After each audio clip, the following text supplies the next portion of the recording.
Welcome to the live watch along of the Fountain of Youth Stakes, which is the big Kentucky Derby prep down at Gulfstream Park.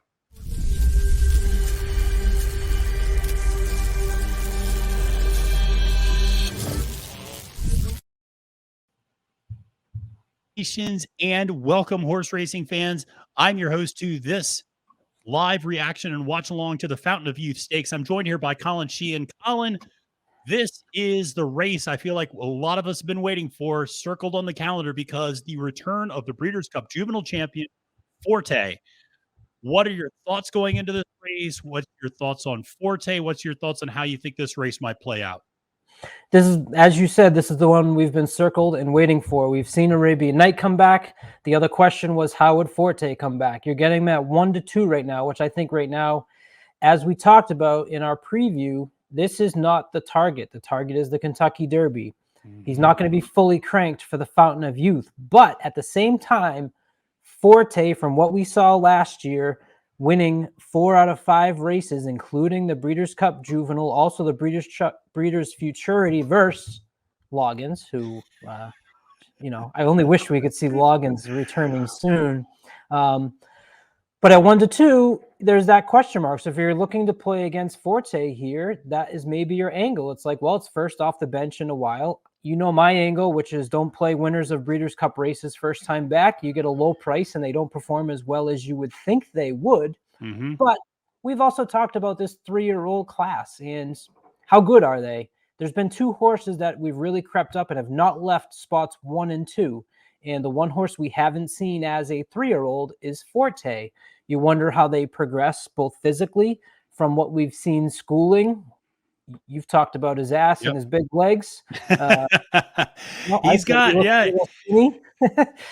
he's a horse that is very, he's slender in his midsection, but he's got these huge legs, and he is, I think, a very effective horse in terms of how he's going to run. The other thing we've seen with Forte is he's really dug in the biggest stage before. The duel with Loggins and the Futurity was huge. The way he just disposed of Cave Rock in the Juvenile, I thought, was very noteworthy as well. He's been through the battles, so to speak, and we know he's battle tested. Now we're here to see how these horses are going to respond on a big stage here at the Fountain of Youth Stakes, where 0 minutes to post should just be coming up here very quickly to the break and the start of the Fountain of Youth Stakes. But this is one where, if you were looking outside of Forte, there are some interesting possibilities. Now, General Jim, we should point out, the number 1 horse for Shug McGahee is scratched. He developed a cough and missed a workout over the last couple of days. The number 7 horse, Mage, should be early speed. Look for that horse to be out there on the front end, only coming off of a 1 career effort before this, a very impressive maiden win. But Colin, where are you looking maybe for some other value right as we start loading them into the gate? The 7 and the 8, but I will mention, if you watched the feed earlier, Blazing Sevens is number 6. This horse is trained by Chad Brown. Chad Brown very specifically and very honestly said Blazing Sevens progressed really nice as a 3-year-old. He's not cranked up for this race. This isn't the goal. We're hoping that he closes late, gets in the mix, and is something we can work off of. So I think you're seeing that in the price for Blazing Sevens right now, who was morning line 7-2, but is now 6-1. If you saw that interview like I did, I immediately said, well, Blazing Sevens is not a horse that I'm going to put on top. And there you go. He clicks up to 7-1 again.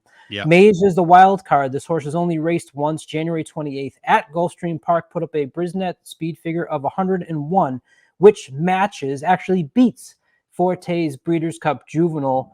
It matches Breeders, the hopeful for Forte, which was also 101. So I think you're excited to see, we're always intrigued by the newcomers to the fields, and Mage is one that, if you're going to have excitement on, it's got Hall of Fame jockey Javier Castellano aboard.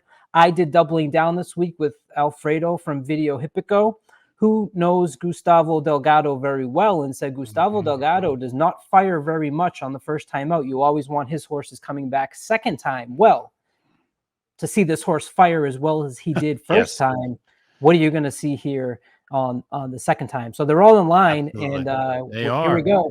They are in line, and they're ready to roll in the Fountain of Youth, and they're off. Pretty level beginnings, but surprisingly, the number 7 horse not breaking particularly well. Maj And so we've seen Rocket Can kind of getting good position, Forte sitting mid pack, and ultimately out on the front end is the Dale Romans horse Cyclone Mischief. I don't think what anybody expected. And the number 10 horse Dangerous Ride. Now you see Rocket Can very forwardly placed, much more forwardly placed than what we saw in the Holy Bull. Madge rating off of that a little bit outside. Forte sitting kind of in the pocket behind this early pace and sitting mid pack. And so, Colin, what are your thoughts as we go down the back stretch?